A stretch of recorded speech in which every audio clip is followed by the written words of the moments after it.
Hey guys, it's Bren, and in my last video, I reviewed the fall 2014 Bath & Body Works test candles. I wasn't able to actually purchase all of them, but I went into the store, smelled them all, made some notes, told you how I felt. Out of the ones that I did buy, which you can see here, I promised I would get back to you and let you know after I'd burned them for a little bit, how they threw, how they smelled when they were burning, how they performed, and so that's what I'm going to do in this video. First, let me quickly say, though, that my last video was my first video, and so, I just did it for fun because I've been watching other people do this, and I was really excited to actually be able to get these now and join in, but I just threw it on YouTube, didn't really try to promote it, and so the next morning when I had comments and likes and subscribers, I was really blown away, kind of got a kick out of it. Not like I have a ton of views or anything at this point, but just the fact that there's even one person out there who wants to listen to me talk about candles for 27 minutes, is kind of flattering. So thanks for your support. And so I had a blackberry bramble tea, and I decided that I really didn't like it, and I didn't even need to burn it to know that. I could have held on to it and returned it at my local Bath & Body Works in about 3 weeks when the Artisan Market line comes out, August 4th. That would have been the smart thing to do. But I kept kicking myself for not picking up a spiced pumpkin cider like I had meant to. And I also kind of kept thinking about the pomegranate spritzer candle, which didn't make it nationwide with the summer sips, but they had it at the White Barn. So I went back. It's about a 3-hour round trip for me through construction both ways, the whole way. That's the frustrating part. But I know that there are other bloggers and reviewers out there who go to far greater lengths to get a hold of test candles, so I still feel really lucky. And by the way, I know that that's kind of a controversial thing, the whole test store situation. I'm not in the dark about that. I'll maybe speak a little bit about that at the end of the video. There's not too much to say, but yeah. So getting to the reviews, I feel like I have to say something about this now because I showed it to you. So really quick, I'll just say that I couldn't believe it didn't make it nationwide when I smelled it in the store. And I've had some other people smell it, and they all thought it was great. It's very sour, like a pomegranate, would be. Last time I said it smelled like Kool-Aid or Crystal Light powder before you mix it. When I'm burning it, though, it reminds me a lot of pink sangria, actually. Very, very similar. And I didn't like pink sangria because it didn't throw well enough for me, and this one doesn't either, unfortunately. It's really weak. So for that reason, I don't think you're missing out on too much. But that's not fall, so let's talk fall. We'll talk about banana nutmeg bread pudding first because this one's coming out the soonest, again, in 3 weeks with the Artisan Market line. And on the cold throw, this one smells a lot like banana candy, banana Laffy Taffy, something like that. I did detect some of the nutmeg, but it's the undertone. When I was burning it, though, this reversed. The nutmeg really comes out. The desserty kind of sweet smell is prevalent. And actually, the banana kind of falls to the background. Now, nutmeg is not a really strong spice, so it's not incredibly spicy like this one that I'm going to talk about. It's subtle. It's good. I've never had bread pudding. That I can remember. I know what it is, and this smells like I imagine that would be, I guess. It's not banana bread. I wish it was a banana bread candle. That would be awesome. But there's not enough banana in it. The banana, it's hard to detect when it is burning. I mean, I guess it's kind of there, but you wouldn't maybe know immediately that it's a banana candle, unfortunately. Let's see, what else? The throw on this is very medium. I thought it was weak at first, but I think it's just because I was burning it on alternate days with these guys, which are all so strong. Really, I think it still has a pretty decent throw. Some people might prefer a medium throw. It's pleasant. The performance on the candle, actually, the performance on all of these candles is so far so good. Now, I haven't burned any of them down too far. I burned them all a couple of times so I could, get a good idea of what it smelled like and have something to say about it. They could still be duds, when they get halfway down to the bottom, but right now they all are burning high, pooling out really fast, good flames, no issues. And that's unusual because usually there's a dud. My Hawaiian collection was just full of duds, burned really bad. So again, on these, we'll say so far so good performance-wise, and hopefully they'll, hold out. And if so, good job BBW, because that's a welcome change. When I really like a candle, I'll get 2 or 3 or sometimes even 4 of them. This one, I don't see myself getting another one, though I will enjoy this one while I have it. And I do think that I'll pick it up in the wallflowers. By the way, I have my Instagram up and going now, and it is at Wake Up Writing. I'll link to it below. And I have a picture of the banana wallflowers, a couple pictures of the banana mini mason jar candle, which I was able to get the second time I went back. Couple pictures of the White Barn store. They're not great pictures. I kind of was trying to take them incognito while I was standing at the cash register, but they're there. And some pictures of these candles and some while they're burning. If you're interested, follow me on Instagram.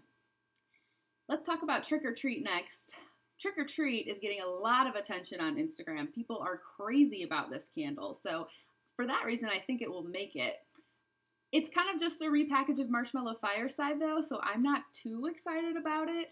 Some people have said that it's a little less smoky than Marshmallow Fireside, a little less of that fire smell.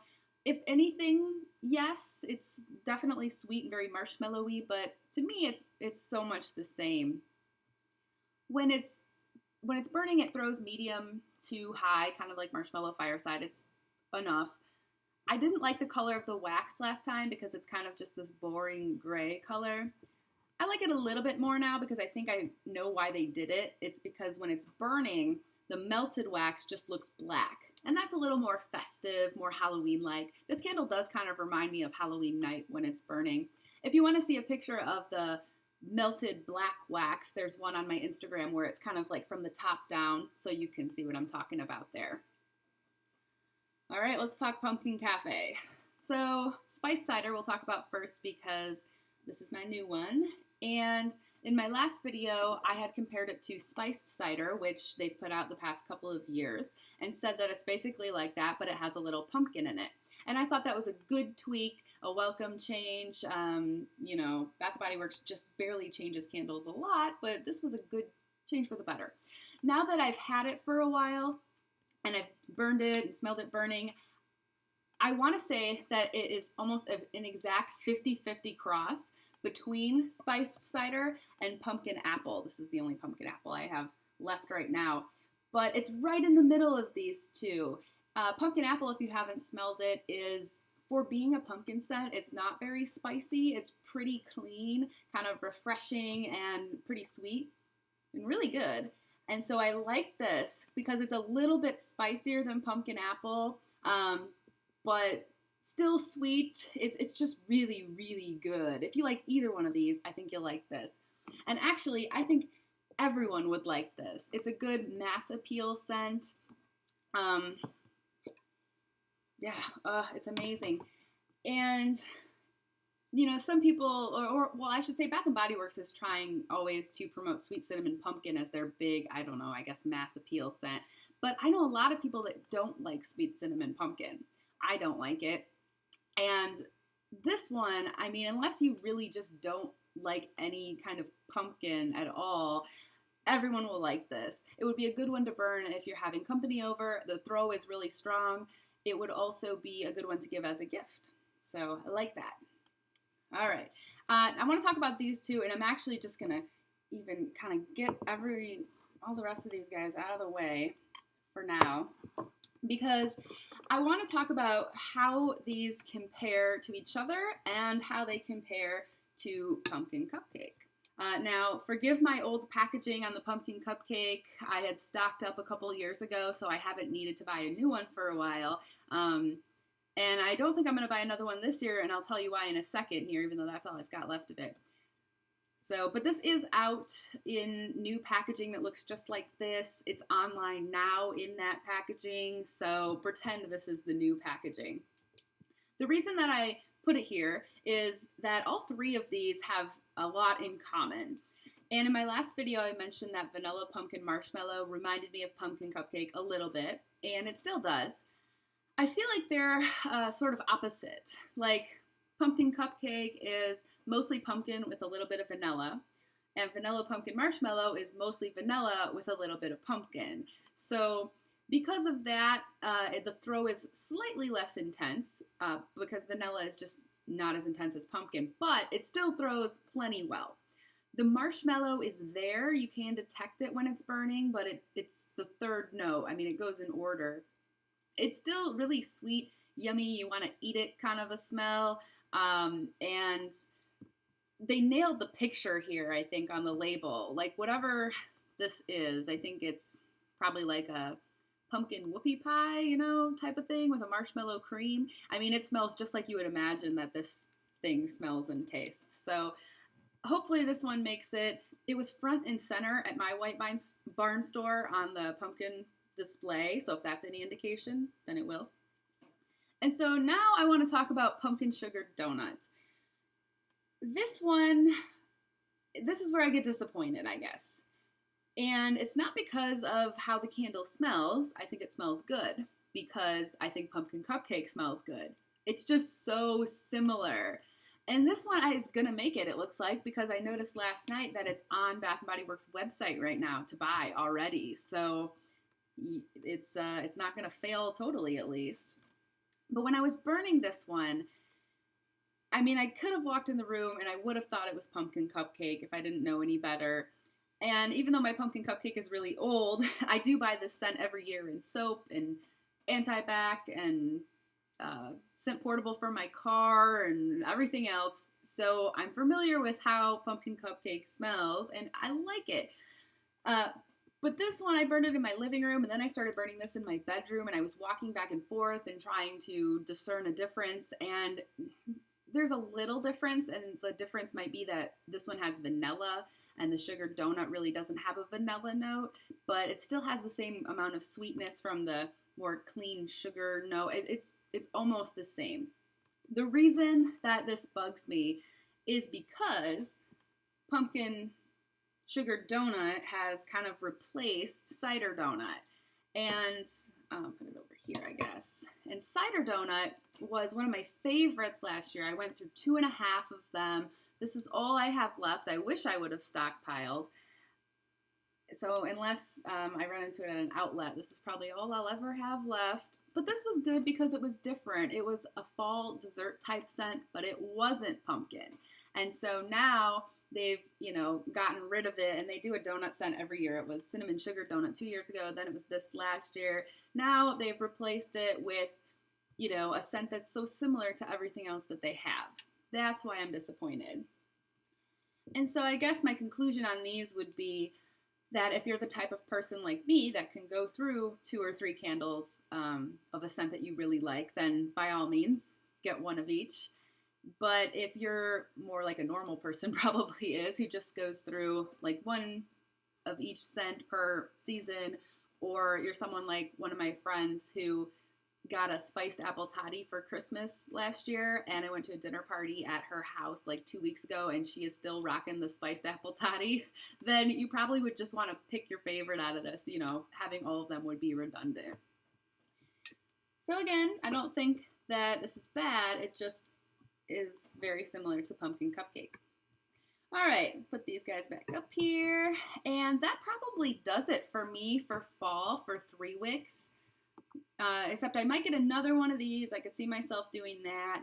And I'm still thinking about bourbon butterscotch. And in general, I always say I'm done and then I'm not. But 3 wick wise, I should be good. I might pick up some of the mini mason jars, and actually, when I got a closer look at them in the store, I noticed they're 1.3 ounces, just like these minis, and they're priced the same at $4.50. So I'm hoping that they'll also go on sale 3 for $10, like these usually always are. If that's the case, I might pick up some of the weirder ones in the mini masons, like even the wasabi apple that I thought was pretty gross. Like, just out of curiosity, I would get a little one and burn it. And of course, I'll be going back to BBW probably multiple times to get fall soaps and fall wallflowers. I might actually review some fall wallflowers because I'm almost a little bit more into wallflowers than I am candles. And I feel like there's a lot to talk about with those too, cold throw, warm throw, do they smell like the candles and all of that. So who knows? And fall body care, of course, too. I am really hoping that they come out with some fall scent portable discs because I actually really like the scent portable discs, and they don't refresh that line like very much at all. So looking forward to all of that. And then, of course, looking forward to the holiday winter test candles, and cross my fingers that my store will actually, get those. And if they do, I'll be watching, I'll be waiting, I'll get them, I'll review them. So again, subscribe if you want to see that when those start coming out.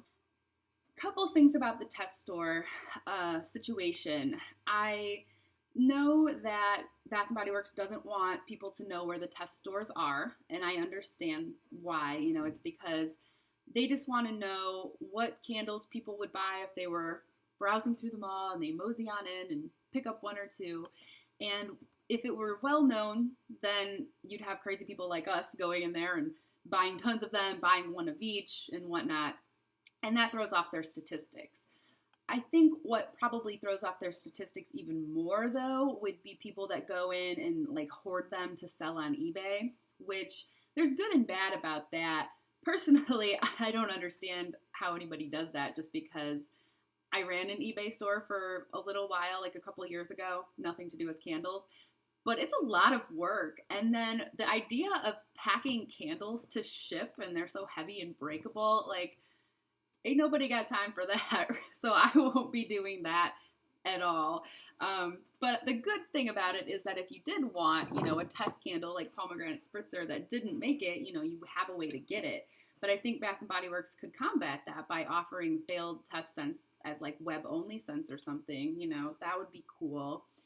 But I guess the only reason I wanted to, say anything about it is just to kind of say, even though I'm new to this whole YouTube review thing, I'm not unaware of what I've got, and I do feel really lucky right now. I appreciate it. I don't take it for granted, and I don't think what I'm doing would really take off Bath & Body Works because I only bought the ones I like. So if anything, I'm just contributing to their data and psyching people up to buy candles. But I also know that it could go away at any time. They like to kind of, I guess, get rid of test stores once they become too well known, maybe, and at least some people are concerned about that. That might have happened out on the East Coast, apparently, and so that's why a lot of times, like, the reviewers don't even say where they are. I've been reading Bath & Body Works blogs and watching videos forever, and I didn't know there was a test store by me for a long time. It's kind of a new one, but it's still been there longer than, I've known about it. So anyway, as long as I can keep doing this, I'm going to keep doing it because I'm having fun doing it. And thanks again for your support. Thanks for watching. And follow me on Instagram. And I guess that's probably it. So until next time, take care.